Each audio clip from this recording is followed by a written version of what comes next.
नमस्कार विद्यार्थी मित्रांनो, लिपिक टंकलेखन 2023 जाहिरात ही कोर्टामध्ये बऱ्या प्रमाणात अडकलेली होती.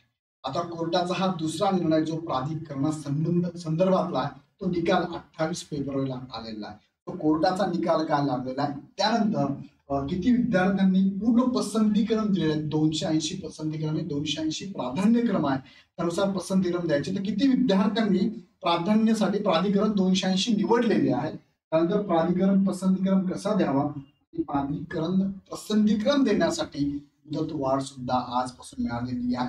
त्याबद्दल पण थोडक्यात या व्हिडिओच्या माध्यमातून समजून घेऊया.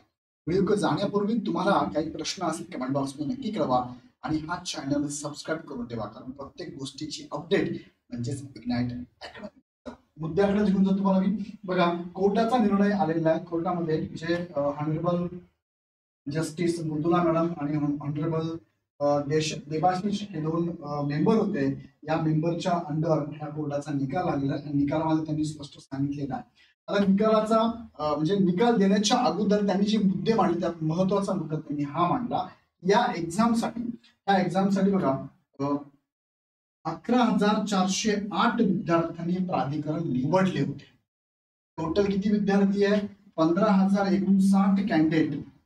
हे वाक्य परत सांगतो मला बघा इथून पुढे. The applicant themselves were completely responsible for not selecting maximum numbers from among 280 appointing authority. म्हणजे ऍप्लिकंट स्वतः जबाबदार आहे. चॉईस असताना सुद्धा त्यांनी हे ऑथॉरिटी निवडलेले नाही. Under respective administrative departments as was meticulously done by 11,408 candidates out of 15,059 candidates who had selected all 280 appointing authorities, which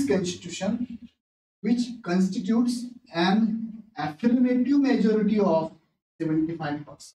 जे आत्ताचे मुख्य परीक्षेला होते टोटल 15,059 कॅन्डिडेट पैकी 11,408 कॅन्डिडेटनी 280 प्राधिकरण निवडलेले आहेत. म्हणजे हा आकडा जर बघितला तर 75% विद्यार्थ्यांनी निवडलेला आहे, फक्त 25% विद्यार्थ्यांनी निवडलेला नाही. म्हणजे हा मेजर आकडा आहे, मोठा आकडा आहे. 25% विद्यार्थ्यांनी निवडला नाही ही त्यांची रिस्पॉन्सिबिलिटी, त्यांची चूक आहे की त्यांनी निवडलं नाही असं कोर्टाचं म्हणणं आहे. तर त्या आधारे कोर्ट म्हणतं की असं जर असेल तर कोर्टाचं म्हणणं आहे की ही जी ऑर्डर आहे consider to be non vigilant but repentant, hence the following order त्यांनी काय दिलेली आहे? The original application is dismissed, no order as to cost. म्हणजे हे दोन जस्टिसने सांगितलंय की एवढ्या मुलांनी दिलं तर बाकीच्यांनी द्यायला पाहिजे होता. हा एक कोर्टाचा निर्णय 28 आलेला आहे बघा. 28 फेब्रुवारीला हा निर्णय. त्यानंतर पुढे बघूया आपण की आज एमपीएससीने एक महत्वाची नोटीस दिलेली आहे. 21 फेब्रुवारीला एक नोटीस होती, त्यामध्ये लिपिक टंकलेखक संवर्गाला प्राधिकरण पसंतीक्रम देण्याबाबत त्यांनी दिलं होतं नोटीस.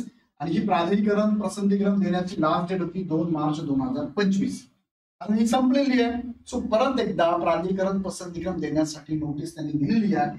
मला आता डेट 4 तारखेपासून म्हणजे आजच्या डेट पासून दुपारी 12 वाजेपासून ते 6 मार्च 2025 दुपारी रात्री 12 वाजेपर्यंत तुम्हाला ही सूट दिलेली आहे. म्हणजे जवळपास 2.5 दिवस म्हणूया किंवा 3 दिवस तुम्हाला परत एकदा पसंतीक्रम देण्यासाठी त्यांनी ऑप्शन लिंक ओपन केलेली आहे. सो प्रेफरन्स तुम्हाला द्यायचा आहे. त्या संदर्भात काही अडचण असतील तर त्यांनी हे टोल फ्री नंबर दिलेले आहेत किंवा मेल आयडी पण दिला, यांना तुम्ही कॉल करू शकता. ओके, म्हणजे तुम्हाला मुदतवाढ मिळाली. कालावधी किती आहे तर 6 मार्च पर्यंत कालावधी आहे. तुम्ही जर एमपीएससीच्या या लिंकवर गेला, या बिटवर क्लिक केलं की तुम्हाला ऑप्शन ओपन होणार.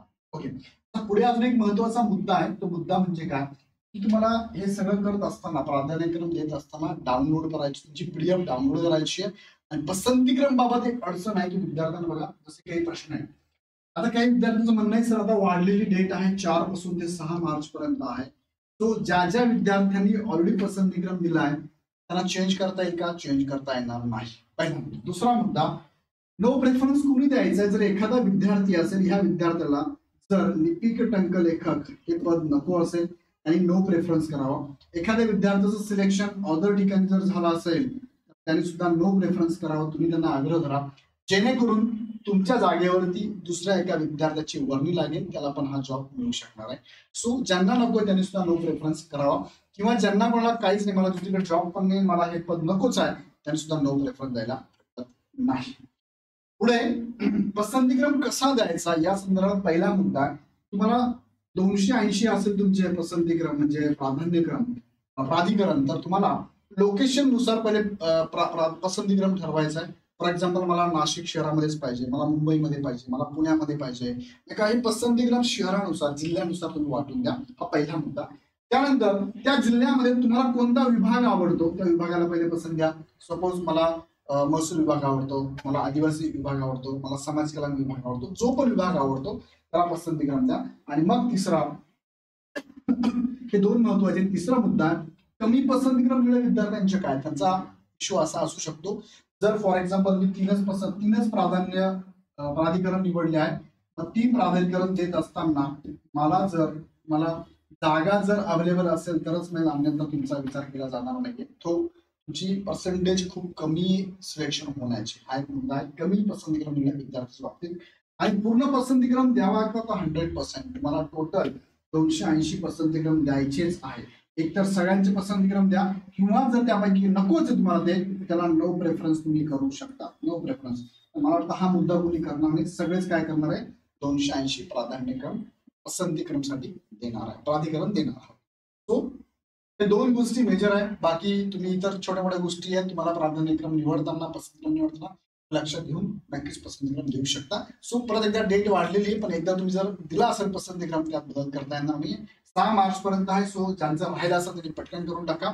इग्नाइट अकॅडमीची टीम तुमच्या बरोबर आहे. तुम्हाला काही शंका असेल या नंबरला कॉल करून पण माहिती घेऊ शकता, किंवा MPSC सुद्धा टोल फ्री नंबर दिलेला आहे, मेल आयडी पण दिला, त्यांना पण कॉल किंवा मेसेज तुम्ही करू शकता. व्हिडिओ आवडला तर लाईक करा, चॅनल सबस्क्राईब करा. व्हिडिओ नेक्स्ट व्हिडिओमध्ये